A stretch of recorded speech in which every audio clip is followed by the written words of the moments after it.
Paborito mo bang saluyot or kumakain ka ba ng saluyot? Tama-tama sa iyo ang recipe na to. Kakaiba at madali lang, masustansya pa at sigurado akong magugustuhan mo. Tara, lutuin natin. Mag-init lang tayo ng kaserola at lagyan lang natin ng konting mantika. Igigisa lang natin ng bawang. Gisa-gisahin lang natin yan hanggang sa mag-golden brown. Kailangan lang natin yan tustahin para pang toppings natin mamaya. Pag golden brown na, set aside lang natin yan at igigisa lang natin ang luya. Sinapchap ko nga lang pala ng pinong-pino yan para makain mamaya syempre. Lagyan din natin ng sibuyas at gisa-gisahin lang natin yan hanggang sa mag-caramelize. At ilalagay na natin ang ating chicken breast. Hiniwa ko nga lang pala ng medyo maliliit na cubes yan para madaling maluto. Pwede rin kayong gumamit dito ng buto-buto ng manok or pritong isda. Pwede rin. Gisa-gisahin lang natin yan hanggang sa maluto. Lalagyan lang natin ng isang plangga ng tubig. Depende sa inyo kung gaano karaming isasabaw nyo. Pero sa akin, gusto ko yung medyo masabaw. Ilagay din natin ang ating pampalasa. Lagyan lang natin ng chicken cubes, patis or asin,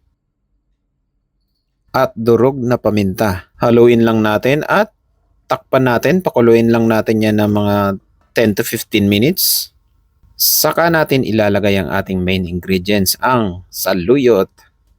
Lalagyan din natin ng green chili. Optional lang yan guys. Depende sa inyo kung mahilig kayo sa spicy or hindi.